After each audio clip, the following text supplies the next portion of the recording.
Évidemment, il faut rester chez soi, mais cela n'est pas suffisant car vous sortirez bien un jour. En effet, même avec la fin du confinement, le virus sera toujours là. Il ne faut pas penser que le virus va disparaître quand on aura le droit de sortir. Il faut donc vous préparer à la fin du confinement. Il faut vous préparer à retourner côtoyer d'autres êtres humains. Comment se préparer, vous allez me dire?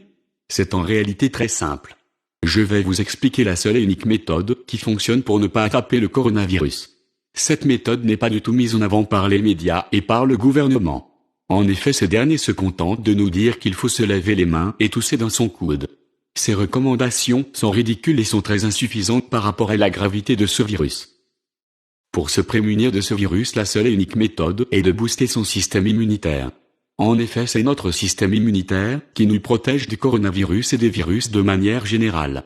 C'est pourquoi les personnes les plus touchées sont les personnes qui avaient déjà un système immunitaire fragile, les personnes âgées, les malades, les fumeurs, les alcooliques, etc.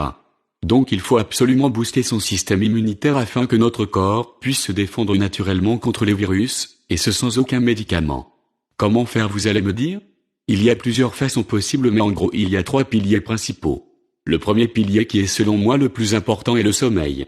En effet, si vous ne dormez pas assez ou si vous dormez mal, votre corps sera beaucoup plus fragile et donc vous tomberez facilement malade. On dit en général que 7 ou 8 heures suffisent, mais c'est faux. Pour booster votre système immunitaire, vous devez vous habituer à dormir plus, disons entre 9 et 10 heures par nuit. En plus de la quantité, vous devez aussi augmenter la qualité de votre sommeil. Pour cela, il faut vous habituer à dormir plus tôt. Ce n'est pas parce que vous êtes en confinement qu'il faut dormir à 3 heures du matin. Si vous faites cela, vous serez constamment fatigué et donc fragile. On dit en général qu'1 heure de sommeil avant minuit équivaut à 2 heures de sommeil après minuit. Il faut donc dans l'idéal dormir à 21 heures ou 22 heures maximum. Ainsi cela vous permettra de vous lever plus tôt, d'être plus en forme et d'être plus productif. Le second pilier est l'alimentation. En effet, ce que vous ingérez peut soit vous aider à booster vos défenses, soit au contraire à affaiblir vos défenses. Il faut donc déjà éviter de consommer certains aliments trop transformés, trop sucrés, trop salés ou trop gras. Il faut aussi évidemment éviter la cigarette, l'alcool et même le café. Ensuite, il faut consommer des produits qui apportent vraiment quelque chose à votre corps, c'est-à-dire des aliments qui ne sont pas composés de calories vides. Le plus efficace pour vous défendre contre les virus est selon moi l'ail. L'ail agit en profondeur sur votre corps, il purifie et détoxifie votre organisme et vous permet de prévenir bon nombre de maladies. Le second aliment est l'oignon. Il est très efficace pour prévenir la grippe et donc aussi le coronavirus. Cependant, l'ail comme l'oignon doivent être mangés crus et non pas cuits pour ne pas perdre leurs bienfaits. Il faut aussi éviter les poudres, qui sont beaucoup moins efficaces. Vous allez me dire que ça pique et que ça ne vous donne pas une bonne haleine. C'est vrai, mais c'est un inconvénient dérisoire par rapport à tout ce qu'ils vous apportent. Il suffit de les couper en petits morceaux, puis de les incorporer dans une salade composée, par exemple de tomates, de carottes, d'avocats, de céleri, etc.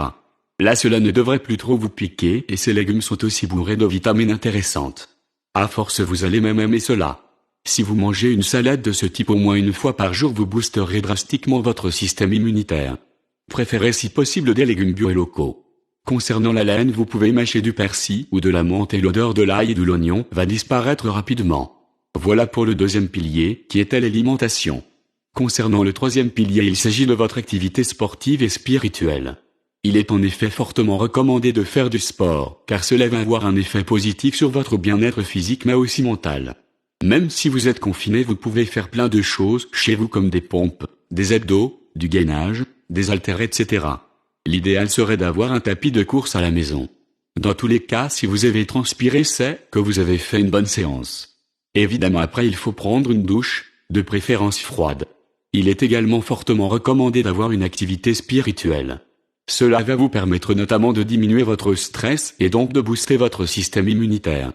Pour cela, vous pouvez respirer, méditer, prier, dessiner, lire un livre, etc. Et oui, il n'y a pas que Netflix et YouTube dans la vie. Profitez de ce confinement pour apprendre et découvrir de nouvelles choses. Voilà qui clôture ce troisième pilier. Si vous les appliquez quotidiennement, vous pourrez sortir dehors sans trop avoir peur. Bon courage.